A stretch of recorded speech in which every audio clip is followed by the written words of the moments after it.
للحكام في مجموعة من الإيجابيات، مجموعة من السلبيات، طبعا وأملا في أنه إن شاء الله نشهد استقرار للجنة الحكام والأسس التحكيم المصري بشكل أو بآخر في الأيام القليلة القادمة. خلوني بس في البداية أرحب بالكابتن أحمد أبو العلا، عضو لجنة الحكام الرئيسية السابق بالاتحاد المصري لكرة القدم. شرفنا النهارده يا كابتن. اهلا بيك يا وائل، وسعيد ان انا موجود معاك ومع اسره البرنامج، وبتشرف دايما ان انا اكون موجود معاك ان شاء الله. طيب، في مجموعة من التهاني كده الحقيقة، وهبدأ بليلى مدحت عبد العزيز. طبعا زميلنا واخونا الكابتن مدحت عبد العزيز رحمه الله عليه، الحكم القدير اللي كان بيسري ملاعب كرة القدم كحكم، وليه قيمة كبيرة جدا، وكان ليه تأثير ووجود كبير جدا جدا في التحكيم المصري خلال ال10 سنوات اللي فاتوا على الأقل يعني. وطبعا لاعب نادي الترسانة ونادي المحلة غزل المحلة ومنتخب مصر لفترة من الفترات كمان. فبنبارك لبنته ليلى مدحت عبد العزيز، برضه هي كمان حكم كرة نسائية. تم الحمد لله عقد قرانها برضه أول امبارح. بنبارك لها على زوجها برضه محمد ثروت، كمان برضه أحد الحكام اللي موجودين معانا، وبنبارك لهم. ودي حاجة كانت بتسعدنا. وبرضه كان موجود كمان مجموعة كبيرة جدا من زملاء الكابتن مدحت عبد العزيز وكحكام وكلاعبين، وأنا اتشرفت إن كنت موجود معاهم في المناسبة. ربنا يبارك لها يا رب، وتبقى امتداد لوالدها في إن شاء الله في عالم التحكيم، في أسس التحكيم. ربنا يوفقها يا رب. طبعا الكابتن عصام عبد الفتاح، وما ادراكم ما الكابتن عصام عبد الفتاح، بنته الدكتوره ريم عصام عبد الفتاح، كان بالامس ايضا حفل زواجها وعقد قرانها. بنقول للكابتن عصام الف الف مبروك، واكيد محتاج تبارك له. مع انك كنت موجود امبارح طبعا تشرفت ان انا كنت موجود امبارح مع اخواتي وزمايلي في لجنه الحكام والحكام القدامى، في يعني في مناسبه بتسعد كل الوسط، مش هقول بس الحكام، لان كمان الطرف الاخر كمان في الزواج هو برضو من عائله سويلم. بنبارك طبعا الكابتن عصام عبد الفتاح، كريمته الاستاذه او الدكتوره ريم عصام عبد الفتاح، والرائد محمد احمد سويلم يعني ابن شقيق اللي هو ثروت سويلم. نعم. وتشرفت امبارح انا كنت موجود، وفي وسط كوكبه من الحضور كانوا على راسهم طبعا سياده الوزير الدكتور اشرف صبحي، اللي يعني تقدم بتهنئته لوالد العروس والعم العريس. وكان طبعا موجودين قيادات اتحاد الكوره، الباشمهندس هاني ابو ريده كان موجود، الاستاذ احمد مجاهد كان موجود، الاستاذ وليد العطار كان موجود، الساده اعضاء يعني مجلس الاداره كانوا موجودين، الاستاذ جمال علام كان موجود، واللواء مشهور كان موجود، الدكتوره دينا رفاعي، محمد بن مشطه كان موجود، الناس دي كلها. وطبعا كان موجود سياده الوزير السابق ونجم مصر كابتن طاهر ابو زيد وكابتن سيد عبد الحفيظ، وطبعا الحكام الكبار كابتن جمال غندور، سمير عثمان، طبعا مش عايز انسى حد، كابتن احمد الشناوي كان موجود، الدكتور عزب كان موجود، كابتن وجيه، وكل الناس كانوا موجودين بيفرحوا ببنتهم. يعني مش هقول بس بنت الكابتن عصام عبد الفتاح، هي بنتنا كلنا. بس ده لا يمنع ان اسعد واحد في الدنيا هو كابتن عصام عبد الفتاح. طبعا الف الف مبروك كابتن عصام عبد الفتاح. طبعا كابتن عصام يعني فرحته ببنته طبعا حاجه ما توصفش، وان شاء الله نبارك لاولاده ان شاء الله. شفت لقطات على السوشيال ميديا يعني احنا افتقدناك امبارح، انا عارف افتقدناك امبارح، لكن برضو انت كمان حضورك معانا بروحك كمان دايما ان شاء الله باذن الله، وان شاء الله باذن الله دايما في افراح ان شاء الله باذن الله. وشفت له لقطه جميله قوي الحقيقه وهو بيرقص مع بنته دكتوره ريم، الاغنيه بتاعت الاب الشهيره دلوقتي. طبعا احساس لا يوصف. الف الف مبروك، احساس لا يوصف يعني. ربنا ان شاء الله يكملهم على خير، وان شاء الله باذن الله نفرح كمان باخواتها وبمحمد عصام عبد الفتاح ان شاء الله برضه قريب ان شاء الله. طيب، كمان من المباركات كابتن توني عثمان، او نقدر نقول بقى الدكتور توني عثمان، حصل اليوم على رساله الماجستير. وخليني اقول لكم التفاصيل الخاصه بعنوان الرساله، لانه الحقيقه عنوان مهم. هقول لكم على تفاصيله، بس المهم ان احنا بنبارك له الحقيقه على حصوله على درجة الماجستير بامتياز مع مرتبة الشرف. التعرض، عنوان الرسالة التعرض للمواقع الرياضية وتشكيل الصورة الذهنية للجمهور، وده شيء في منتهى الأهمية الحقيقة. أنا إن شاء الله بإذن الله هاخدها منه وأقراها الرسالة دي، لأن ده شيء مهم احنا محتاجين له في التوقيت ده الحقيقة. كل الدنيا دلوقتي، كل القيادات أو كل المسؤولين فيما يخص الجماهير، إزاي نتواصل مع الجمهور بشكل أو بآخر. طبعا بنبارك الكابتن او الدكتور توني عثمان. نعم. زميلنا واخونا في لجنه الحكام، وعلى فكره هو احد ظرفاء العصر على فكره يعني. كابتن توني عثمان كمان بيتمتع دايما بخفه ظله، وعنده الحس الروح الجميله اللي بيتعامل بيها مع الناس، فطبعا بنبارك له. اضافه كبيره للاعلام. يعني هو اصلا خريج اعلام، وبعدين بيعمل ماجستير برضه في الاعلام، وتخصصه كمان في لجنه الحكام، اللي هو عنده مدير علاقات عامه في لجنه الحكام. العلاقات العامه والاعلام. هو مش بس علاقات عامه، هو كمان بيشتغل على الاعلام. نعم. يعني نعم. تصدير الاخبار من لجنه الحكام، استقبال الاخبار، تحليلها، بعدين يوصلها للساده المسؤولين في اللجنه او في الاتحاد بشكل ما، او مثلا التواصل مع المسؤولين عن الميديا في اتحاد الكوره. كمان هو كمان بيقوم بالدور ده بشكل كويس جدا. نتمنى له التوفيق ان شاء الله، ونبارك له على الهوا، وان شاء الله نشوفه دايما على خير، وان شاء الله نستنى كمان رساله الدكتوراه قريب ان شاء الله برضه يعملها، وان شاء الله تكون اضافه بعيدا عن تخصصه وخبراته الحقيقه، هو شخصيه روحها حلوه جدا. كابتن توني، الف مبروك، ربنا يبارك له. وان شاء الله باذن الله منتظرين كمان رساله الدكتوراه، ومستنيين ان شاء الله باذن الله ده ينعكس على اداء الاداره الخاصه بالاعلام والعلاقات العامه في لجنه الحكام، ويكون اسراء ويكون اضافه. هو بس الفكره انتوا عندكم خبرات يستغلوها ان شاء الله. ادوا لهم فرصه واستغلوهم. وهو كمان على قدر المسؤوليه، وبيقدر يعمل شغله بشكل كويس جدا ان شاء الله. تمام. في تعازي عايزين نقدمه لكابتن سهام فؤاد. يعني طبعا من هنا، من خلالك يا استاذ وائل، وطبعا من خلال البرنامج، بنقدم التعازي للكابتن سهام فؤاد، الحكم الدولي المساعد والحكم الكره النسائيه، لوفاه والدتها، ربنا يتغمدها برحمته ويلهم اهلها الصبر والسلوان. خالص العزاء لكابتن سهام، ورساله من هنا للناس كلها. يعني هنتكلم اكيد عن الكره النسائيه، وهنتكلم على حاجات كثيره حصلت الفتره اللي فاتت في الكره النسائيه، لكن مزيد من الاهتمام بالكره النسائيه في مصر، لانها تستحق، وعندنا عناصر تستحق. وطبعا خالص العزاء لكابتن سهام فؤاد من هنا، من خلالك يا وائل، ومن خلال برنامج رأي الصفار. هي الحياه كده، يعني اللي احنا بنعمله النهارده ده تجسيد لحاجه بتحصل في حياتنا كلها، ما بين فرحه وحزن، سعاده وحزن، هو ده اللي بيحصل. في يوم تبقى مبسوط وتبقى فرحان، وفي يوم تاني تبقى حزين وتبقى زعلان، لكن الدنيا بتعدي، الامور بتمشي، والحياه بتستمر، البقاء لله. طيب، عايز ادخل مع حضرتك في موضوعاتنا، وموضوع بعتبره من اهم الموضوعات، وللاسف انا مش بحب اتكلم في قصه الماديات والفلوس والمستحقات، لانه المفروض ان ده يحصل. ولما بتكلم في القصه دي، حتى البعض كان يقول لي احنا مش بنشحت لاسره التحكيم، ولا انت بتشحت لحكم من الحكام او الى اخره، لان ده مش حلو الحقيقه. لكنه شيء انا مش فاهمه الحقيقه. لما يبقى عندنا في لجنه الحكام واحد اجنبي ياخد له 1,000,000 جنيه في الشهر، ادفع يا عم، ولما مشي ما تاخرلوش جنيه، صح كده؟ انت كنت موجود وشاهد على العصر. بيريرا او كلاتنبرج، حد فيهم اتاخر له دولار بقى مش جنيه، لانه بياخده، حد فيهم اتاخر له اخر وقت، وهو كان بياخد كمان الراتب بتاعه بيوصل له لحد صح كده؟ اخر وقت، صح كده؟ طبعا. لما يتعمل معسكرات ويبقى في مجموعه من الخبراء، قد يكونوا اعلى، مش قد، هم اعلى من بيريرا، يدوا محاضرات. بتكلم هنا عن كابتن جمال الغندور، كابتن عصام عبد الفتاح، كابتن احمد الشناوي، كابتن سمير عثمان، كابتن تامر دري، كابتن سيد مراد. مش دي ناس ادت محاضرات في معسكرات؟ صحيح. ما طلع لهمش فلوس ليه؟ ليه ابو بلاش كتر منه؟ وطبعا كمان دكتور نبيل ندى كان موجود، بس خلينا نقول دكتور نبيل ندى ده راجل استاذ ومتخصص، هو اصلا بيجي يدي المحاضرات دي بشكل تطوعي، ولو عرض عليه فلوس مش هياخدها. بس دي مجموعه ادت محاضرات. لو في خبير اجنبي جه ادى محاضره هنا، ياخد بالدولار كام؟ لا، هياخد كتير. صح كده؟ كتير. احنا عمالين بنسمع ارقام في 30,000 وحاجات، مبالغ كبيره جدا جدا الفتره اللي احنا فيها، ما بين طبعا باستلام الباشمهندس هاني ابو ريده زمام الامور في اتحاد الكوره، بنبارك له طبعا مره ثانيه.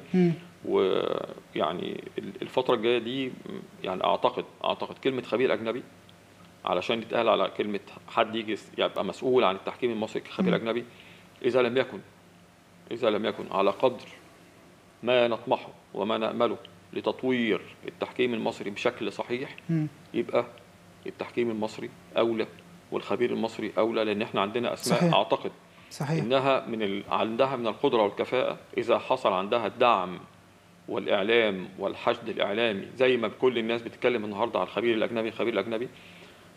عندنا اسماء كبيره جدا، وعندها من القدره انها تدير، وعندها من القدره اذا توفرت لها الظروف المناسبه والمناخ الملائم يا وائل، زي ما انت شايف، هتقدر تدير بشكل كويس، وتقدر تحقق صحيح. طموحات كل الناس، لكن الدعم. نعم. السؤال هنا عشان نوجهه صح، موجه للسيد جمال علام رئيس الاتحاد المصري لكرة القدم السابق، لان ده كان ملف في جعبتك وبيتبع فضرتك. وفي الفتره دي تم عمل معسكرات اللي كانت في ابو قير، وتعمل معسكرات وتعمل محاضرات، وفي بعضها كان معمول في احد الفنادق هنا استكمالا، وده كان في ولايتك او في عهدك. ليه الملف ده لو ما اتحلش حتى في ساعتها، ليه ما تقدمش لمجلس الاداره من ضمن الملفات اللي اتقدمت، والناس دي ليها مستحقات وليها فلوس تاخدها؟ ليه لما يبقى اجنبي بورنيطه ياخد فلوسه على داير مليم وياخد، ما فيش مشكله ياخد مليون في الشهر وياخد 2 في الشهر، ما عندوش مشكله وياخد. انما لما يبقى مصري وخبير ممكن يكون احسن منه ما يطلعلوش حقه، وتمشي الحكايه وكانها كده حاجه ببلاش مش مشكله وعادي من عندنا. ليه؟ متهيألي السؤال ده محتاج اجابه. هو سؤال طبعا في محله يا وائل، لكن برضه هقول لك توضيح سؤال كان بيحصل. نعم. الساده المحاضرين اللي كانوا بيقدموا يعني بيعملوا شغلهم كمحاضرين وهم موجودين اعضاء لجان في اتحاد الكوره في الفتره دي، كان بيتقال دايما ان اللي بيشتغل اوريدي كمحاضر في اللجنه مش هياخد مقابل محاضرات، لان ده شغله اوريدي بياخد مرتب عليه. ماشي. لكن اللي انا بستعين بيه مثلا من خارج، دول ما كانوش في اللجنه بالظبط كده، هو ده اللي من حقه ان هو ياخد. لكن وصلت لحد فين؟ طبعا انت عارف احنا بقى لنا تقريبا شهرين انا مش موجود في اللجنه. نعم. فالموضوع اعتقد ان هو موجود قدام الدكتور عزب حجاج، وهو اللي عنده تواصل مع الاداره في الاتحاد، وهو يقدر يفيدنا في الموضوع ده اكتر. طبعا بوجود القامات الكبيره كابتن جمال. انا عارف الناس عمرها ما هتسال وتقول المقابل اللي احنا عملناه، او عملنا 4 محاضرات او 3 محاضرات او 5 محاضرات، ما حدش هيسال في بكام المحاضره دلوقتي؟ تقريبا يعني 800 جنيه تقريبا او حاجه. والله عيب. او 1000 جنيه حاجه كده. والله عيب. والله عيب. خليني بس اقول لكم على حاجه، انه كانت ب 200 جنيه وبقت ب 800 جنيه دلوقتي. ايا كان الرقم اللي محطوط هو رقم تافه جدا يعني، لكن انا بتكلم على مبدأ، بتكلم على قيمه للراجل الخبير المحاضر ده. كابتن عصام عبد الفتاح لما بيطلع بره ويدي محاضره، انا مش عايز اقول لكم بياخد كام. كابتن جمال الغندور لما بيطلع بره ويدي محاضره، مش عايز اقول لكم بياخد كام. كابتن تامر دري مؤخرا. الناس بتتعامل كفئه زي الفيفا ما بيتعامل بالظبط. دي قيمه يا فندم. حتى يعني لكن انا برضه حابب اقول لك حاجه واحده. الناس جايه ومبسوطه جدا، يعني كابتن جمال كان موجود، كابتن عصام كان مبسوطين جدا وهم مشاركين، كابتن تامر، كابتن سيد مراد، انا عارف كل الناس ومش هيطلبوا ان هم متواجدين مع اولادهم ومع ابنائهم الحكام ومع اخواتهم الحكام وبيقدموا دعم. الفتره اللي كان موجود فيها لجنه الحكام كابتن محمد فاروق، كابتن ابراهيم نور الدين، نعم. دكتور عازب حجاج، واحنا كنا موجودين بنشتغل. الناس كانت عندها استعداد انها تيجي كل يوم وتشتغل ببلاش يا وائل، ما عندهاش مشكله خالص. هو انا بقى ما بحبش بقى التقدير اللي بيحصل، هو ده، والمعامله اللي ما بين الخبير الاجنبي اللي جاي واول حاجه يطلبها حقوقه، والناس اللي جايه تتطوع حتى وتشتغل ببلاش. انا يجي لي واحد من بره ياخد قد كده تمام، انما انا عندي خبير بره مكرم ماديا وادبيا، لما يجي يديني محاضره هنا بدل ما ابقى مبسوط بيه وياخد حقه، دي اقل حاجه، ان هو مش المفروض يتكلم في حاجه زي كده اصلا وياخد حقه، لكن عادي جدا. هم فعلا ما بيتكلموش، ومحدش فيهم بيطلب ولا حد فيهم. هو ايه زامر الحي لا يطرب؟ لا كرامه لنبي في وطنه، يعني يطلع بره يتكرم احسن تكريم، ياخد احسن فلوس، يتعامل كراجل خبير احسن على احسن ما يكون ماديا وادبيا. على فكره حتى المعامله المعنويه مختلفه تماما، لكن يجي هنا يدي محاضره خدش عليها جنيه، بدلات انتقال حتى. يعني المعسكر كان في ابو قير في اسكندريه، الناس اللي راحت ما متحركه، اللي متحرك من القاهره واللي متحرك من المحافظه عشان يروح يعني انا بعربيتهم على حسابهم. هي للدرجات دي يعني؟ يا وائل انت عارف الانتقالات كانت يعني حتى مين اللي كان بياخد الناس من بيوتها يوديها لحد ابو قير وبعد كده يرجعهم لحد البيت طبعا. فخلينا ننتقل من هذا هذا السؤال الى سؤال اخر. والله عيب بجد، والله عيب، والله عيب، حرام اللي بيتعمل في رموزنا وفي خبرائنا بالشكل ده. يا ريت ناخد بالنا في اللي جاي، واللي فات ده كمان يطلع له برضه مستحقاتهم حقهم، يعني انا اطلبها لهم طالما هم هيتكسفوا. على فكره عايز اقول لك في الجزئيه بتاعت معسكر ابو قير ده بالذات، يعني كل الناس تعبت الفتره اللي كنا موجودين فيها في العمل في اللجنه. كل الناس تعبت، من اول الاداريين في اللجنه، كابتن احمد فاروق، كابتن شادي مصطفى وكابتن فريد، وكل الناس اللي كانوا موجودين طبعا، دكتور عزب حجاج وكابتن ابراهيم نور ومحمد فاروق طبعا مع حفظ الالقاب. كل الناس اللي كانوا موجودين يا وائل اشتغلوا بمنتهى الجد وتعبوا جدا جدا. وعايز اقول لك انت بتتكلم على بدل الانتقال والناس كانت بتروح ازاي وبتيجي ازاي. عايز اقول لك على حاجه يمكن ده هو مش سر، لكن الناس جت على الناس بشكل كبير جدا. وعايز اقول لك ان ابراهيم نور الدين كان بيروح مصر وبيرجع تاني على المعسكر 2 3 مرات في اليوم علشان يوفر الانتقال المحترم بشكل محترم للساده المحاضرين الكبار، كابتن جمال غندور، كابتن معصم، ايوه بيروح يجيبهم في عربيته، ما انا فاهم تاني، وانت انا عارف فاهم. فالمعامله كانت يعني على اعلى مستوى من حد هو مش مجبر انه يعمل الكلام ده، لكن احتراما لقيم الناس دي هو الكلام ده كان اكيد بيعمل والله. الكلام بكلمه في التليفون فلقيته بيديني كابتن عصام فطبعا يسلم عليا، مش عارف مين يسلم عليا، معاهم في العربيه جايبهم في عربيته، يعني اتحرك بيهم فحابب اقول لك برضو ان يعني الناس كانت بتشتغل بحب. ما حدش فينا قصر في حاجه. الظروف وتوقيت الرحيل من اللجنه، وبعدين لجنه كابتن ياسر عبد الرؤوف طبعا، وكابتن تامر دري، وكابتن توفيق السيد، وكابتن عزب حجاج برضو عملوا دورهم، وبرضو رحيلهم كمان لا يقلل من قيمه اي حد منهم طبعا. والناس اشتغلت كلهم لهم واجتهدت الاحترام جدا. والتقدير. فانت يا وائل بتشتغل وبتعمل اللي عليك في خلال الفتره اللي انت موجود فيها، وبتتحمل ضغوط كتيره جدا جدا في مقابل ان التحكيم المصري يكون واقف على رجليه. ده في ناس بتتحرك بتيجي، يعني كابتن سيد مراد انت عارف ابن بورسعيد ازاي، انت عارف فينزل عشان 4 يدي ساعات عشان يجي من بورسعيد عشان ينزل يدي 4 محاضرات. ساعات. ده هيقعد يوم 2 مثلا او 3، كل ده على حسابه، مش هيتكلم على فكره. ولو سالتوه هيقول انا مش عايز حاجه. بس هو انا بتكلم هنا بشكل احترافي. ليه نتعامل مع الاجنبي بشكل احترافي؟ ناكله ونشربه ونسكنه ونديله فلوس ونطبطب عليه ونقول له شكرا وهو مش خبير، لان هو عارف، ونديله لقب خبير كمان عشان هو عارف هو انت بتتعامل معاه ويتحط في السيره الذاتيه بتاعته انه مسك خبير في مصر بصيغه قانونيه من خلال العقد بتاعه، فبياخد حقوقه وعارف هو كويس جدا جدا. لكن احنا دايما هنا يقول لك يعني، انما اللي هنا بقى اصل ابن بلدي فاجي عليه، يعني انا مش فاهم. طيب بمناسبه لانه في كلام كتير قوي على فكره استقدام خبير اجنبي، رجعت النغمه دي تتردد وبقوه وبشكل كبير. قول لي ايه اللي المفروض يحصل في الفتره اللي جايه، او ايه اللي سمعته؟ قد يكون عندك معلومه يعني. والله زي ما انت يعني شايف يا وائل على السوشيال ميديا كمان، والناس اللي قاعده بيتكلموا كل يوم ان خلاص تم التواصل مع احد الخبراء الاجانب من خلال وساطه من كولينا رئيس لجنه الحكام في الفيفا بواسطه الباشمهندس هاني ابو ريده، واتكلم الراجل وعمل معاه التواصل ده، واكتر من اسم، وفي الاخر خالص استقر على اسم هيعلن ان شاء الله غالبا يوم الاربعاء ان شاء الله، من خلال الاجتماع اللي تم تاجيله من امس او من اول امس الى يوم 25 ان شاء الله، اجتماع ثاني لمجلس اداره الاتحاد المصري لكره القدم برئاسه الباشمهندس هاني ابو ريده.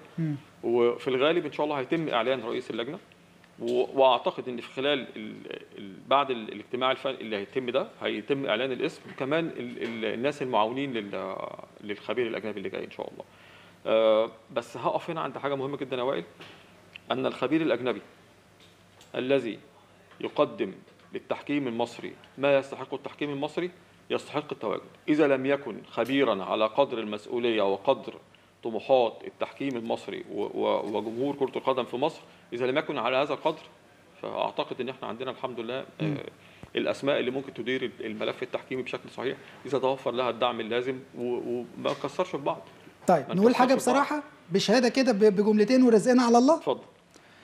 لما كانت الفكرة باستقدام واحد أجنبي، مش هقول خبير لأن عمليا هو مش خبير، لما جه كلاتنبرج كان حلا للازمه بتاعت الخناقه بتاعت الاهلي والزمالك في ان هم كل شويه بيضغطوا على لجنه الحكام، صح كده؟ ولما مشوا جه بيريرا بعده استكمالا، لانه كان اتحاد الكره اللي موجود في التوقيت ده مش قادر يتحمل الضغوط اللي بتحصل من الاهلي والزمالك، او الزمالك والاهلي، وبيراميدز دخل معاهم في بعض الاحيان وبعض الانديه الجماهيريه، صح كده؟ فجاب اجنبي مش خبير، جاب واحد اجنبي عشان يبقى الصداده. المهندس هاني ابو ريده الحقيقه له باع كبير جدا في مجال كره القدم، وله خبرات، له احترامه وتقديره، له احترامه وتقديره، بس في ناس كده ايه بيبقى لها هبه اكتر، وبيبقى لها الناس بتسمع لها اكتر، ويقدروا يتحملوا مسؤوليه اكتر. فكره الصداده دي اتمنى انها تبقى مش موجوده، خصوصا ان انا عندي خبراء هنا، يعني اتمنى انها تبقى مش موجوده، والا بقى في كل مجال يحصل عليه خناقه او يحصل عليه حاجه اجيب له خبير اجنبي. خليني اقول حاجه وائل مهمه جدا. طبعا كل الاحترام والتقدير لكل من تولى مسؤوليه الكره المصريه في خلال السنوات اللي فاتت. نعم. لكن دايما الباشمهندس هاني ابو ريده عنده من القدره وعنده من الخبرات والحنكه ان هو يدير ملف التحكيم بشكل يعني انا اثق فيه تماما. نعم. وكمان مش بس ثقه في التحكيم، كل ملفات وكل ما يعني الكره المصريه هو عنده الحمد لله من القدره اللي يخليه يحط ايده على مواطن الضعف اللي موجوده، مواطن القوه، لان الراجل اشتغل في ملفات كره القدم هنتكلم من كام سنه وهو موجود، وشايف كتير قوي، حتى وهو بره كمان حياته هو كلها شايف. حياته خلي بالك كلها يا في وائل، في العمل الرياضي. حتى وهو بره لما كانت الناس بتساله على حاجه وبتحاول تستفيد من خبراته، هو ما كانش بيتاخر، وده اللي انا عارفه عنه. نعم.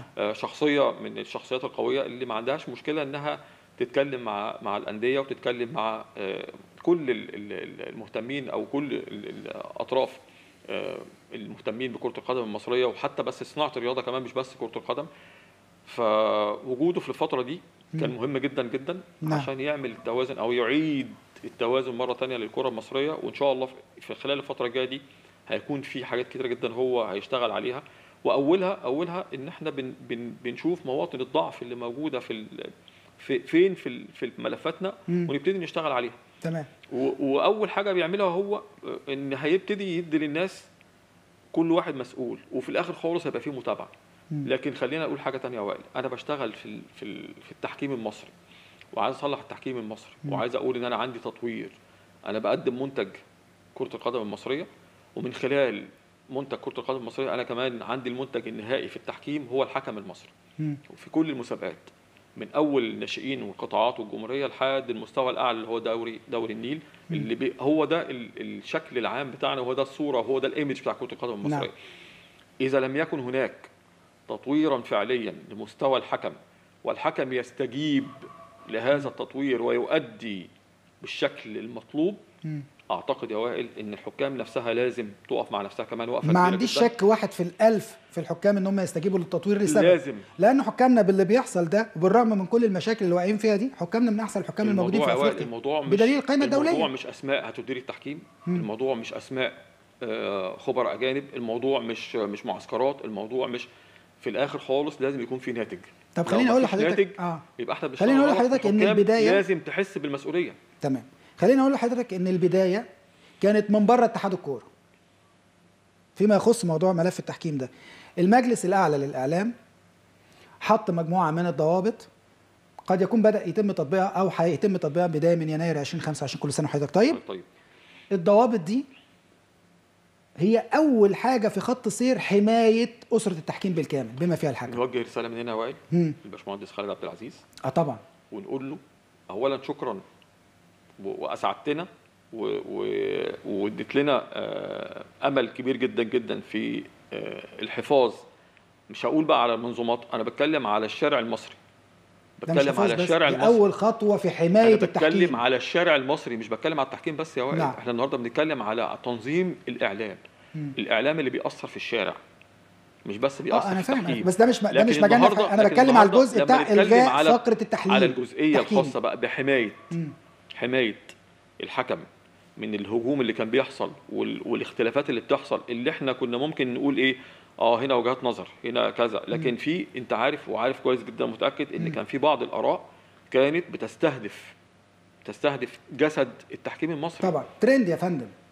بالظبط. بيقول لك الحكايه دي بتسمع، الحكايه دي الناس بتتفرج عليها، الحكايه دي بتجذب الانظار، يلا اشتغل عليها. اذا كان ده سبب من اسباب الالم اللي بيحصل في الجسد بتاع التحكيم المصري والاهتراء اللي بيحصل في قماشه التحكيم المصري بسبب الهجوم والتقطيع والحاجات دي كلها، فاحنا النهارده مجلس اعلى تنظيم الاعلام وفر لك الحمايه. من فضلك الجزء اللي انت كنت بتشتكي منه ما بقاش موجود، قدم المردود المناسب لما حط لك اول خطوه اهو، وخطوه مهمه جدا بيساعدك اهو. كمل انت بقى وكمل صح. بالظبط. في الحاله دي انا مش محتاج خبير اجنبي يجي يقبض بالشهر، خصوصا انه ما يعرفش. وانا اتناقشت مع حضرتك دي قبل ما نطلع هوا، ومش مع حضرتك بس، مع ناس كتير جدا منكم الحقيقه من اسس التحكيم. الخبير الاجنبي اللي هيجي ما يعرفش الحنفي من عاشور، من معروف، من امين، من حسين، اي حد ايا كان. هو اللي جاي من بره يا وائل هيتحط قدامه العمل اللي بيعمل مستويات وتقييمات وحالات واسماء حكام. طبعا لازم. طيب هو هيجيب الداتا دي منين؟ انا اجيب الخبير ده. وعلى فكره الفكره دي لما اتطرحت على المهندس هاني ده كان اتكلم عنها في البدايات خالص وكان مرحب بيها. انا اجيب واحد ماسيم بوساكا، اجيب كولينا يجي يدي محاضرات ويمشي ياخد عليها اجر قليل، استغل له عملي، يديني محاضرات، يعمل لي ورش عمل للحكام اللي موجودين، اجيبه في الشهر مرتين ولا حاجه، انا كده مستفيد. صحيح. كويس. وهدفع اقل وقت ما احتاجه مع التوقفات، اجيبه يديني محاضرات، انا كده جبت خبير. لكن واحد يحط لي حكم لمباراه وهو ما يعرفش حكام اصلا. طيب خلينا نقول حاجه مهمه جدا. اتفضل. احنا ان شاء الله يوم الاربعاء 25 ديسمبر هيكون في اجتماع مجلس اداره، هيتم تحديد بالخطوط العريضه ما احنا والملامح. بنلحق اهو ما قبل ما احنا يتم اعلان بنتكلم، رئيس لجنه ما هو حكام خلاص اجنبي. احنا مش هنقول، يعني احنا مش هنقول حاجه تغير الوضع الحاصل. يعني النهارده احنا مش هنقول حاجه تغير الوضع الحاصل. اذا كان حصل بالفعل تواصل مع الخبير الاجنبي، فاحنا هنستنى نشوف يوم الاربعاء ان شاء الله القرارات ايه، ومين اللي جاي، والخطه اللي موجوده ايه، والطموحات ايه، ونبتدي نتكلم بناء عليها يا وائل. لكن خلينا نسلم في الاخر خالص ان فعلا هيبقى في خبير اجنبي.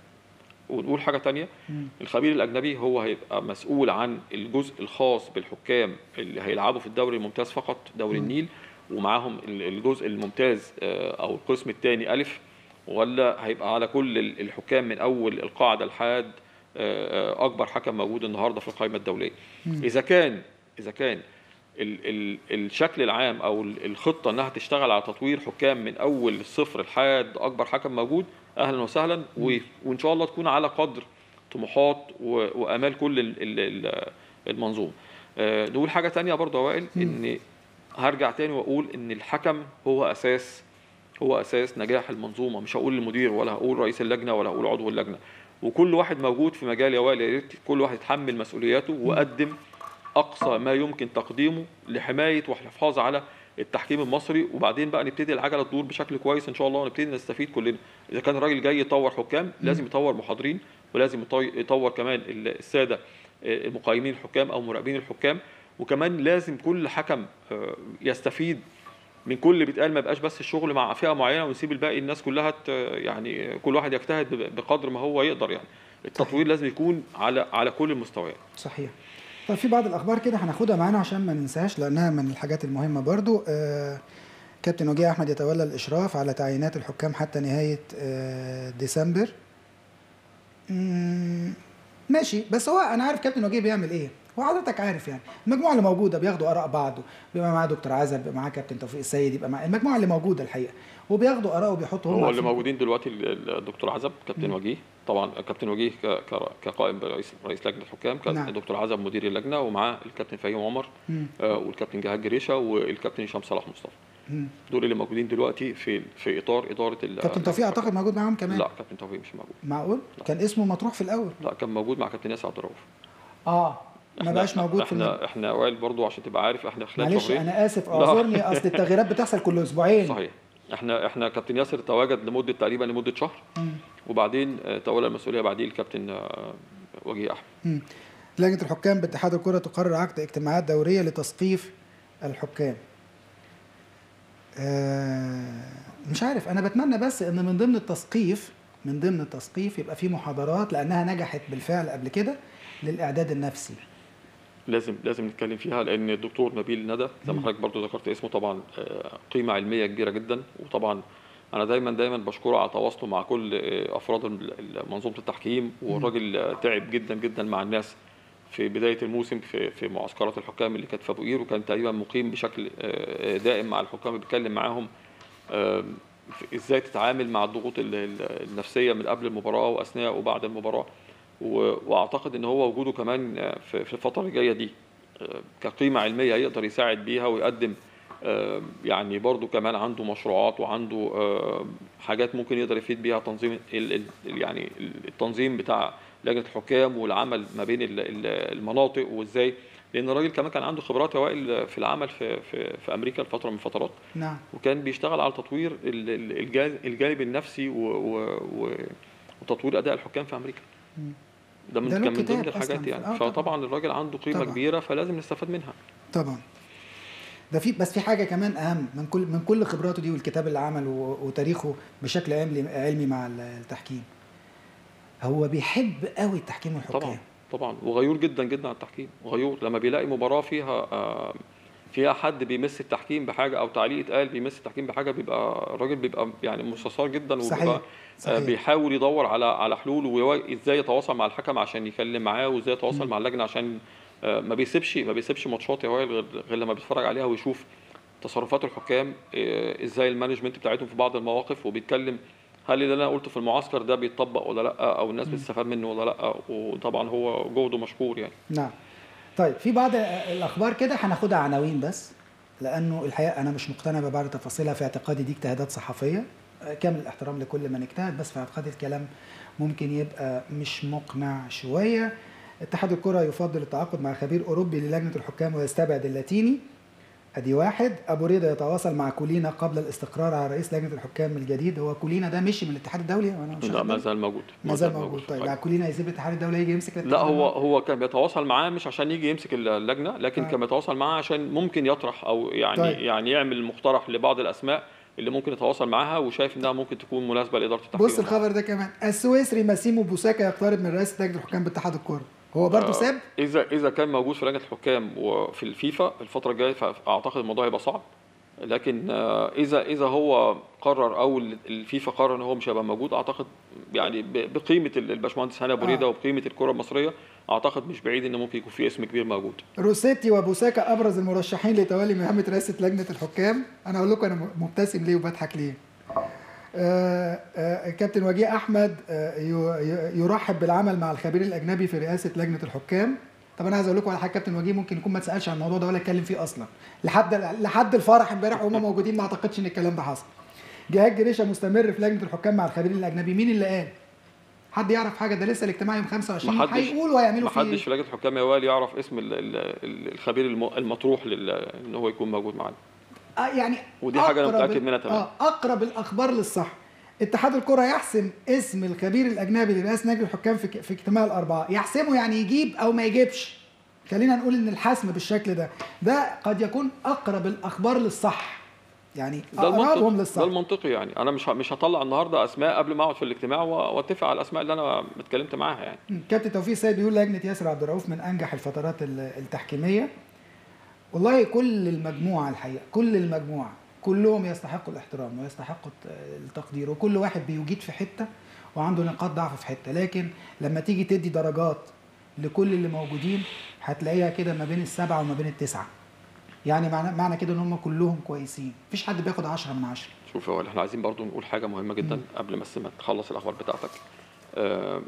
احنا قلنا كل واحد موجود في منظومه التحكيم لازم يتحمل مسؤولياته. بمعنى اذا كنت حكم فعليك انك تستفيد من كل كلمه بتتقال لك والتطوير اللي بيحصل عشان خاطر حضرتك تنزل الملعب تأدي بشكل كويس، يكون المنتج بتاعنا في النهايه هو حكم بيأدي بالشكل الامثل والشكل الافضل. اذا كان مقيم حكام وبيتعمل معاه جهد والناس بتعمل له محاضرات وبتجيبوا معسكرات وبتكلف اتحاد الكوره يوم او يومين او ايا كان عدد الساعات والجهد اللي انت بتبذله، لازم تعمل الجزء كمان اللي عليك، لازم تأدي اللي عليك.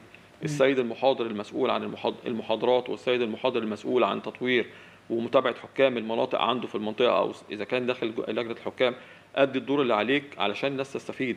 سيادتك عضو لجنه حكام، من فضلك اعمل اللي عليك، ما تطلعش تتكلم تقول احنا عايزين نعمل عايزين، او في الاخر خالص ما يكونش منتج، ما يبقاش بس الموضوع ان انا عايز اجي وفي الاخر خالص لما تيجي يبقى الناتج عندك صفر. كل واحد يقدم حاجه، من فضلك اشتغل واعمل تقييم لكل العناصر دي يا شباب، اعمل تقييم لكل الناس دي حتى عشان تقدر تقول تحاسب الناس دي تستمر ولا تمشي. صحيح.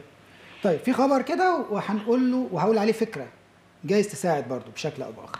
الزمالك يتقدم بشكوى رسميه ضد امين عمر ويطالب باحالته للتحقيق.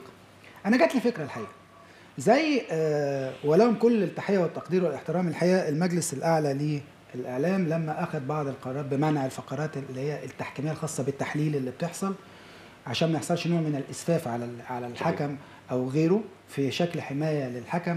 انا في الجزئيه بتاعه احالته للتحقيق بتمنى انه كمان يصدر حاجه ليها علاقه بمنع الصحافه بانه الحكم ده عامل زي القاضي، تقول الحكم اتحول للتحقيق وقد يكون ده ما حصلش، ده ممنوع. او ايقاف الحكم، لان حتى الايقاف سري فده ممنوع. فيحظر هنا على الصحافه والاعلام يطلع منع او حظر انك تقول الحكم اتحول للتحقيق، لانك انت مش هتعرف انه اتحول للتحقيق، وده هيبقى اجتهاد، او كنت بتمر في الاتحاد داخل في الاتحاد او حد قال لك بشكل شخصي فانت تطلع تقول الحكم اتحول للتحقيق. في قاضي بيتحول للتحقيق ولو تم هنقول بيتحول، بس ده سري يا فندم ما بيتمش الاعلان عنه. واذا حصل ان الحكم اخذ عقوبه في العالم كله هي غير معلنه فيحظر على الصحافه والاعلام بان هو يطلع، دي فكره مجرد فكره، يحظر انه يطلع يقول الحكم ده تم عقابه بشكل او باخر، او الحكم ده تم تحويله للتحقيق، لانه المفروض ان الكلام ده سري اصلا وفي بعض الاحيان بيبقى غلط. واقول لكم على حاجه، امين عمر ما تحولش للتحقيق، امين عمر ما خدش عقوبه، امين عمر ممكن تلاقوا الايام اللي جايه في الجوله اللي جايه هتلاقوه في ماتش من الماتشات، عشان بس فكره اللي اجتهد وكتب خبر زي ده.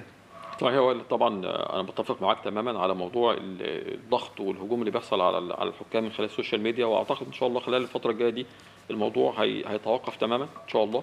لان احنا كل يوم بنلاقي المجلس الاعلى تنظيم الاعلام بيبعت للقنوات وبيبعت للساده الصحفيين والمواقع، بيستفسر منهم عن الاخبار اللي بتنزل وبتتقال، وبالتالي الناس بتعرف ان في متابعه. طبعا الاستاذنا كمان الاستاذ ايمن بدر موجود مع الناس، ومفيش خبر بيعدي على موقع او في جريده صحيح. الكترونيه غير لما بيعدي عليه. طبعا بنتمنى له التوفيق ان شاء الله، وبنقول له شد حيلك. الموضوع يعني انا عارف ان المسؤوليه كبيره جدا جدا عليكم، لكن كلنا امل ان شاء الله ان الموضوع يبقى اكتر كمان ان شاء الله تنظيما، واكتر يعني سيطره على الوضع اللي بيحصل ده. عايز اقول لك ان مفيش حد في المنظومه كلها كبير ان هو يتقيم.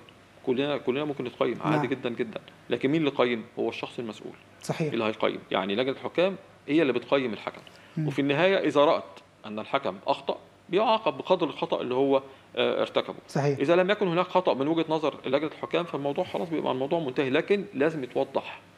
لازم يتوضح عشان الناس ما تطلعش تقول امين حد لا، هو انا بس عايز اوضح يطلع حاجة. يقول انا عندي الحالات 1 2 3. لا، هو بس في حاجه انا عايز اوضح حاجه. هو هل ده في اي نوع من الاعتداء على حريه الصحافه او الاعلام، خصوصا انه سري اصلا، هو سري، ان انا اقول الحكم ده تحول للتحقيق؟ الحكم هيتحول للتحقيق في حاله فنيه؟ لا. وحتى لو تحول للتحقيق ده شأن داخلي لجنه الحكام. اذا تم استدعاء الحكم هو في وقت من الاوقات عشان يستفسر منه على او حتى تقييم الاداء بتاعه ما ده اللي بيحصل في ايوه بالظبط، ده سري طبعا، والعقوبه بتاعه الحكم سريه. انت نفسك ما بتشوفش الحكم بعدين باسبوعين 3 ما بتشوفوش. ازاي اعلن في الصحافه والاعلام عن عقوبه سريه؟ صحيح. ومين اللي قال؟ وفي الغالب على فكره بتبقى المعلومه مش صح. صحيح. يعني في الغالب بتبقى المعلومه مش صح.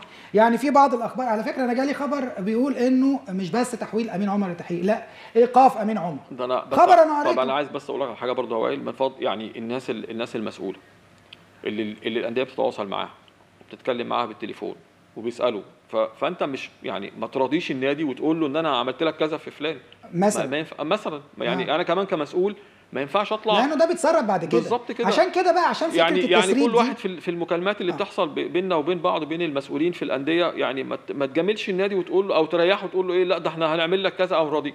ده عشان كده انا عايز امنع من المنبع بقى. هي فكره سواء لجان فرعيه سواء لجان فرعيه وائل في بعض المباريات اللي بيحصل فيها في القسم الرابع والقسم الثالث والقسم الثاني والناشئين، وحتى ماتشات السيدات بيحصل ممكن نشوف حاجات وبتنزل على هنتكلم عن ده وعندنا مثل عنه.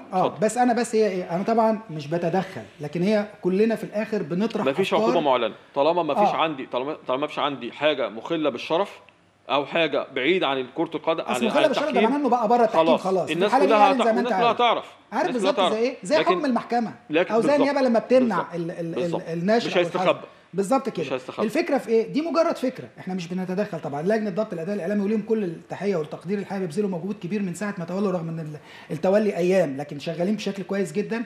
هي مجرد اقتراح، وهنا بتكلم على صحافه واعلام مش بس صحافه، لانه ده بينشر وده بينشر، ده بيقدر يوصل. انا باكد لك ان ده هيحصل يا ده عنده وسيله وده عنده وسيله هيتم السيطره عليه. انا اثق في الناس الموجودين ان هم يعملوا سيطره كامله عليه. للجنه ضبط الاداء الاعلامي فكره اهو، احذر ان ينزل خبر او في الاعلام يتكلم عن التحقيق مع حكم او عقوبه حكم، لان ده سري. اذا لم يتم اعلانه على موقع اتحاد الكوره، انت جبت الكلام ده منين؟ بالظبط، ومش هيعلن برضه.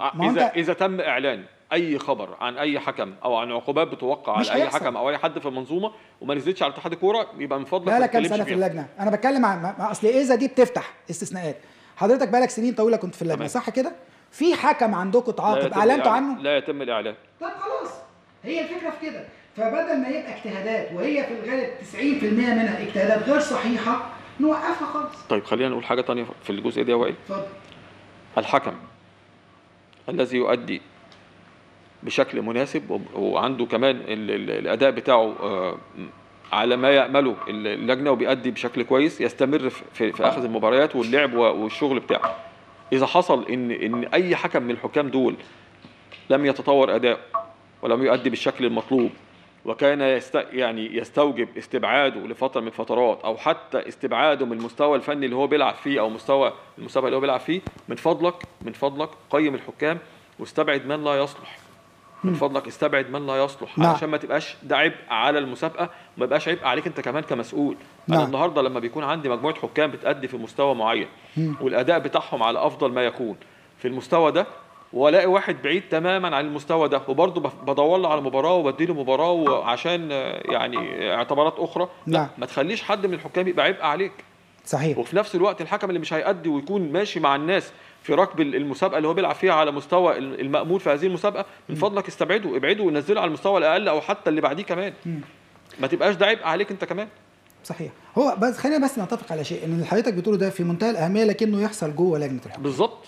ده مكانه. ما هو تقييم الحكام يا وائل هو من خلال لجنه الحكام. بالظبط، ده مكانه جوه لجنه مش من خلال المواقع. لكن بنؤكد مره ثانيه، هي فكره واعتقد انها ممكن تبقى جديره بالطرح، انه حكم تحول للتحقيق، حكم اخذ عقوبه على مباراه، ده غير معلن، وبالتالي 90% او اكتر دي اجتهادات من الساده الصحفيين. صحفي كان موجود جوه الاتحاد فسمع نقاشات او اتكلم مع حد ففضفض معاه بكلمتين، ده كلام ممكن يبقى غير حقيقي، ممكن تبقى مجرد وجهه نظر لكن الفعلي لم يتم الاعلان عنه. فحمايه للحكم، في عمركم سمعتوا عن حكم في الدوري الانجليزي تم ايقافه؟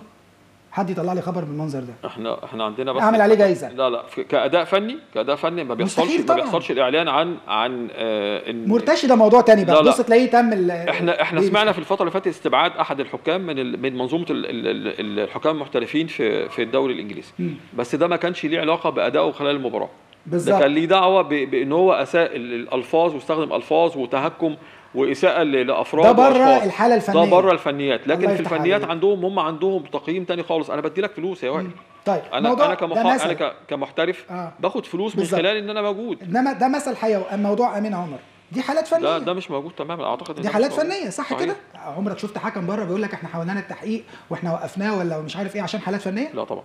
ده ممنوع يا فندم. ده بيحصل داخل المنظومه وداخل لجنه الحكام. الحكم اللي بيرتقى ان هو ما كانش مستواه في المباراه على مجمل ادائه خلال المباراه، مش هقول على حلقه او حالتين، على مجمل الاداء بيقل عن درجه معينه، الحكم ده تلقائيا ما بيلعبش لمده عدد من الاسابيع بحسب اللائحه اللي موجوده. نعم. لكن ما بيعلنش طبعا ان ده موجود او مش موجود. صحيح. والناس ما حسيتش بالموضوع. يعني طبعا كمثال احنا شفنا امبارح محمد عادل بيلعب اول مباراه ليه بعد فتره كبيره جدا، طبعا بقول له الحمد لله على السلامه، وعمل اداء اكتر من رائع. كان بيلعب مباراه وادي دجله امبارح. نعم. والسويس، وعمل اداء اكتر من رائع. والنهارده كمان يا وائل برضه عايز اقول لك على حاجه مهمه جدا. احنا عندنا كان عدد مباريات من الدوري القسم الثاني الف. النهارده كان الاداء التحكيمي على اعلى مستوى. النهارده بنشوف نادر قمر الدوله اللي بيرجع بيقدم النهارده اداء. كان مباراه طنطا والمقاولين. المباراه دي 5-3 مباراه عشان اهدافها بس تستحق المشاهده اكتر من مره. هنقول انها هربانه من الدوريات الكبرى. هي بتقدم صوره محترمه جدا جدا لمستوى المسابقه ومستوى الاداء في مستوى القسم الثاني الف. كمان حكم على اعلى مستوى. يعني نادر قمر الدوله انا بقول انه واحد من افضل الحكام اللي موجودين في مصر الفتره دي. صحيح. فقدم اداء اكتر من رائع.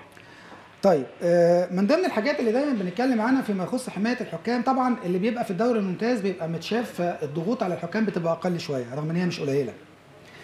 لكن في الدرجات او الاقسام الادنى الحقيقه بتحصل بعض الحاجات واحنا بنحاول نحلها. يعني حتى لما نشوف حاجه نتكلم عنها ونحاول نحلها، احنا ما عندناش هنا ابدا فكره ان احنا نركب ترند. بس جميل ان احنا نتكلم عن بعض الحاجات اللي فيها بعض المشكلات عشان ناخد منها الشق الايجابي. في احد المباريات لكره القدم النسائيه اعتقد انه حصل نوع من الشد والجذب، وفي تصرف رائع من حكمه في اللقاء او حكم تيجي على الرجاله. طاقم التحكيم بالكامل. طاقم التحكيم بالكامل. خليني اخد جزء من حضرتك او راي من حضرتك على الواقعه اللي حصلت والتصرف اللي تم فيه. طيب نقول بس الاول الواقعه كانت ايه؟ كانت احد مباريات القسم الاول في الكره النسائيه ما بين بالم هيلز والنادي الاهلي. كانت حكم المباراه مروه المغربي، وكان يعني الحكم الرابع كانت اسماء نصار. يعني احنا عارفين الحكام بيبقى ليهم ميعاد، المفروض اللجنه منبهه على الحكام يوصلوا في ميعاد معين عشان يتم التفتيش على الملعب والادوات. صحيح. وتجهيز ورقه المباراه واسماء الفريقين واللاعبين. كابتن ياسر اخر مره كان قال ساعتين. يعني ساعتين احنا بنقول كحد ادنى ساعه ونص، وده اللي بيحصل فعلا في الماتشات، ان من ساعتين ممكن كمان توصل قبل كده. يعني في ناس بيبقى جايين من سفر وميعاد القطر بتاعهم بيوصل بدري شويه، فموجودين من بدري شويه. لكن صحيح. احنا بنقول الحد الادنى ساعه ونص عشان يبقى عندك زي ما الفيفا والكاف بيديك حاجه اسمها كاونت داون. بيعمل كاونت داون كده، بيديك توقيت من اول 90 دقيقه لحد الدقيقه 0 بتبتدي تعمل اللي هو موعد انطلاق الكيك اوف او ركله البدايه. نعم. هو الساعه الدقيقه 0 او الساعه 0 زي ما بيقولوا. نعم. فمن اول 90 دقيقه انت عندك بتوصل للمباراه، بتعمل التشيك على الملعب، وبعد كده بتعمل تشيك على قائمه المباراه، بتدي الفريقين الاسماء، كل واحد بيديك اسماء الفريقين وبيديك الكارنيهات بتاعته وتصريح اللعب، واذا كان عندي مثلا حد من الاداريين بيديني برضو كمان اسماء الاداريين اللي يكونوا موجودين على مقاعد البدلاء وموجودين في المنطقه الفنيه. الكلام ده كله، وبعدين نبتدي نعمل حاجه اللي اسمها اللاين اب قبل المباراه مثلا ب8 دقائق، وبعدين بنبتدي نعمل الاصطفاف والتسليم على الفريقين والصور، بعد كده نعمل الكيك اوف في الثانيه 0. نعم. الواقعه طبعا في ملاعب بتبقى موجوده وائل ممكن ما تكونش مجهزه خارج الملعب بالشكل الامثل، لكن عشان المسابقات تتم فبيحصل شويه، ممكن يبقى فيه شويه يعني شويه بيسموها توليرانس يعني او سماحيه في بعض الحاجات، او انت يعني تتجاوز عن حاجه معينه. شفنا النهارده ان بعض السماحيات دي عملت مشاكل الخاصه مثلا بغرف الملابس، بالاماكن بتاعه الجلوس الاحتياطي، بالمنطقه الفنيه.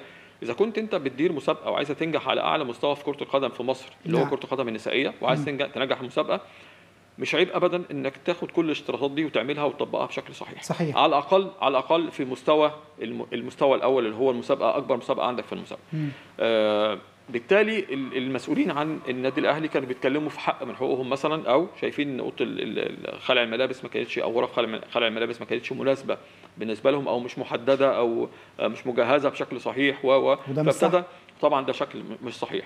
فابتدى يحصل الانفعال والزعيق لكن انا كحكم انا ما عنديش ذنب، يعني انا كحكم انا ما عنديش ذنب، انا مش مسؤول عن تنظيم غرف الملابس، لكن انا مسؤول ان انا اكون موجود. لا بس ثانيه واحده، اوفر الحمايه لحضرتك.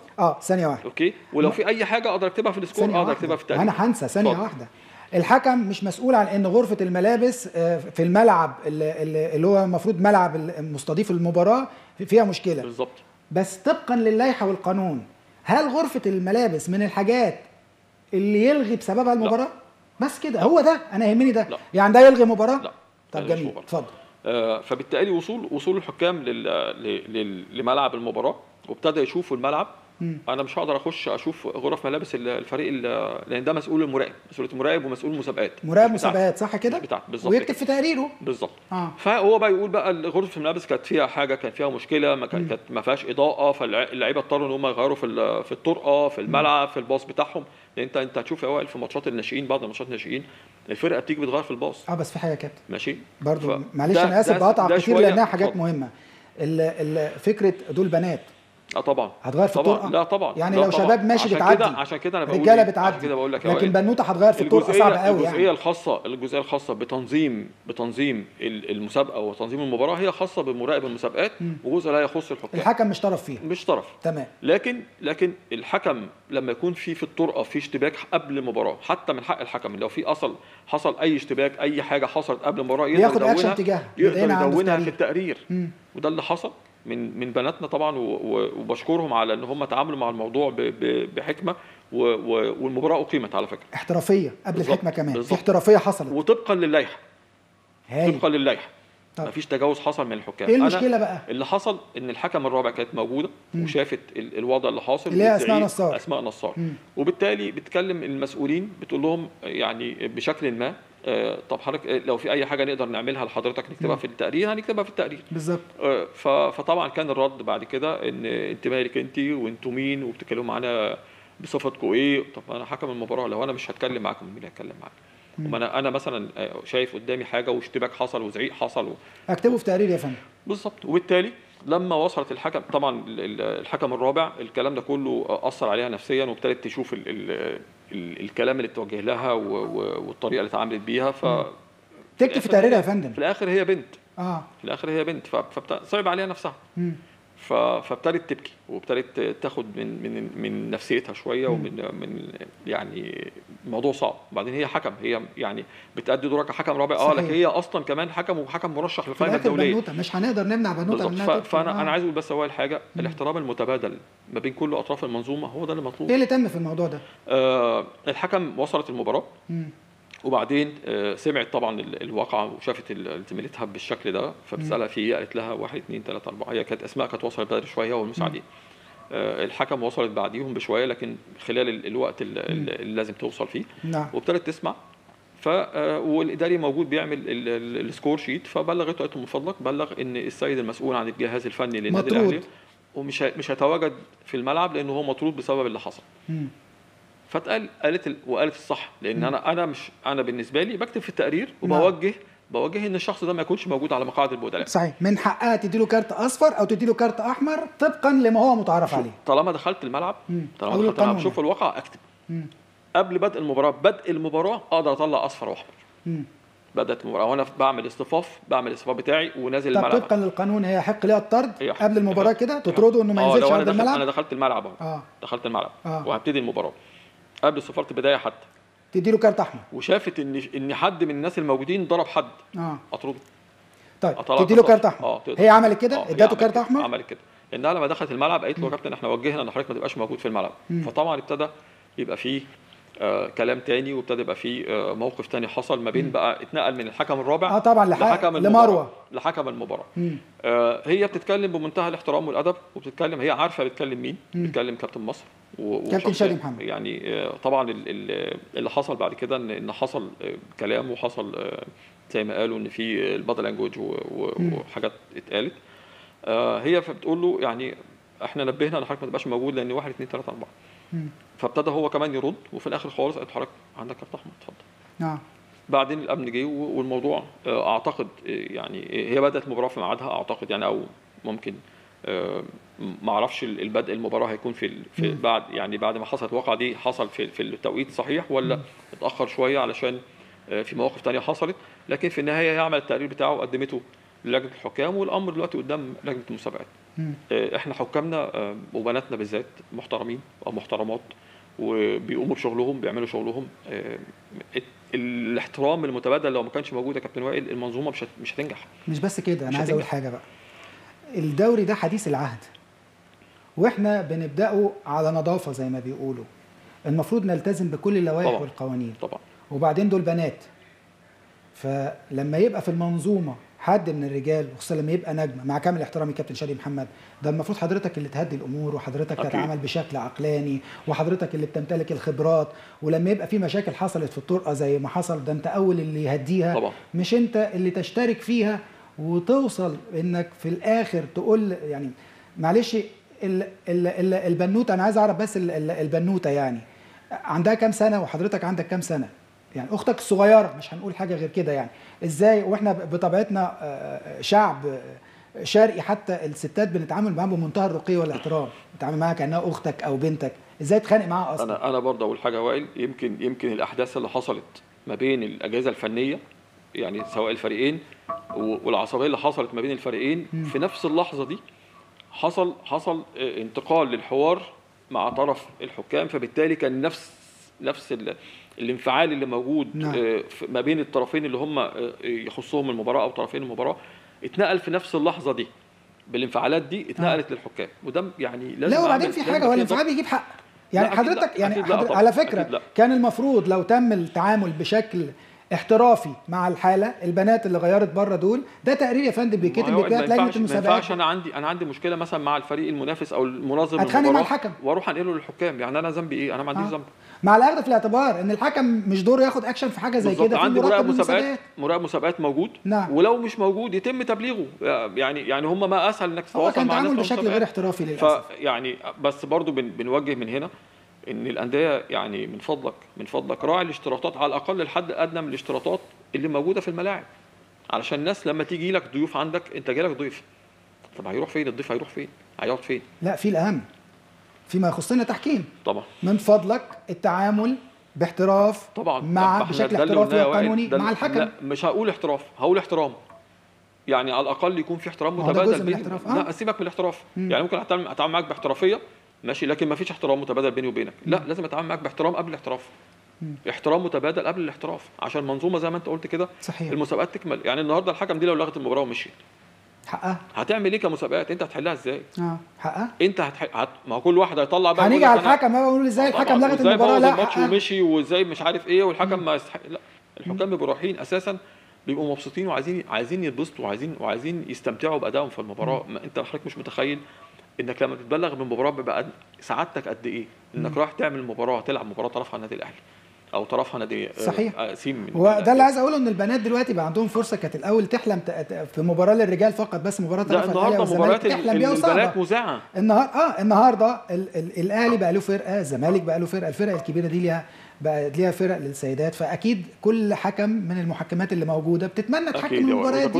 اذا كنت حضرتك مسؤول وعايز تجيب حق النادي بتاعك، ما تحجرش على حقي انا كمان كحكم ان انا اجيب حقي وحق زمايلي. بالظبط. مش المفروض ان يبقى في اي تلفظ، ولما يكتب تقرير لابد من الاهتمام بيه وعدم النظر لفكره انه اللي حصل ده في اهلي ولا زمالك ولا بيراميدز ولا اي فرقه من الفرق الكبيره. في خطا حصل، في عقوبه بتجابه الخطا ده باللائحه والقانون. يتم تطبيقها. اتمنى الناس بس تاخد بالها شويه ان احنا في منظومه محترمه. المفروض ان يكون في دايما تعامل بشكل محترم بين كل اطراف المنظومه، سواء الانديه المتنافسه وكمان الطرف الثالث اللي هو الحكام. يعني انا كحكم انا كمان فرقه زي الفرقتين اللي بيلعبوا، وانا كمان عايز فرقتي تنجح. صحيح. ده اللي احنا بندور عليه. كمان حافظ على الحكام البنات دول، لان دول يعني هيجي لك تاني وهتجي لك تاني وزميلتها هتيجي، وكل مره هتيجي يبقى عندك مشكله مع الناس. لا اعتقد مش عارف كابتن شادي زعق لبنوته ازاي. ما انا بحاول استوعبها. انا عارف شخصيه كابتن شادي، وتعاملت معاه بشكل كبير لما كنا موجودين في الملعب، وعارف ان هو حد محترم جدا جدا على فكره. ماشي تمام. بس هو لكن الانفعال اللي حصل في اللحظه دي، انا في تقدير ان كان في حاصل بينه وبين الفريق الثاني حاجه، وفي نفس اللحظه دي هو تحول من النقاش بنفس النيرف ده بالظبط بنفس الطريقه تعامل مع الحكام، فجت هي اللي خدت الايه الناتج بتاع الانفعال. طبعا ده مش صحيح، لان يعني بناتنا يعني على قدر المسؤوليه لكن برضو خبرات التعامل مع المواقف دي شويه بتبقى الموضوع ده بيبقى صعب شويه. احنا وقتنا انتهى، بس اخيرا يعني رجاء لابد من التعامل مع الحكم سواء كان راجل او ست على انه انسان. والله العظيم 3 هم بشر زيهم زينا بالظبط، بني ادمين، مش حاجه تانية، مش من جنس تاني. الحكم اللي موجود في ارض الملعب بشر، يصيب ويخطئ، انسان وله انفعالات وطالع من بيئات مختلفه وله مردود مختلف، بني ادم بيغلط، ممكن يعمل اخطاء، ممكن يعمل حاجات كويسه، ممكن نقول له الله برافو عليك. بس لما يبقى عنده خطأ يتم التعامل معاه بالشكل القانوني، ما نتعاملش معاه على انه روبوت ما ينفعش يغلط وكأنه منزه ما ينفعش يغلط، لانه هو مش كده. فاتمنى رفقا بالحكام سواء كانوا رجاله او ستات، لان دلوقتي بقى الضغط على الاثنين. شرفتنا ونورتنا يا كابتن. شرفت بيك يا وائل، وسعيد ان انا موجود معاك، وان شاء الله باذن الله بعد اجتماع مجلس الاداره ان شاء الله نتمنى ربنا يوفقهم لاختيار من يصلح ربنا يولي الاصلح، ويكون ان شاء الله باذن الله في صالح التحكيم المصري. وان شاء الله باذن الله حتى المجموعه اللي هتكون موجوده تعاون الخبير الاجنبي اذا تواجد او حد مصري يكون موجود، هيبقى كلنا بندعم. اتمنى الحكام كمان يا وائل تحس بالمسؤوليه، ما حدش يحس ان الناس بتيجي وبتمشي واللجان بتيجي وبتمشي وانا قاعد. لا، مش حاجه اسمها قاعد. لما الحكم يحس ان هو كمان هيتحاسب، ممكن ما يبقاش موجود. اعتقد حجم المسؤوليه اللي على كتافه هيقدرها بشكل صحيح ويؤدي بشكل صحيح. المنظومه كلها بتشتغل علشان الحكم يؤدي بشكل صحيح. نتمنى التوفيق ان شاء الله تحكيم مصر، اتمنى لك يا وائل التوفيق، والمره الجايه ان شاء الله نكون باذن الله بنتكلم بشكل اكثر ايجابيه على التحكيم المصري ان شاء الله باذن الله. اشكرك كابتن شرف. اشكركم اعزائي المشاهدين، الى اللقاء.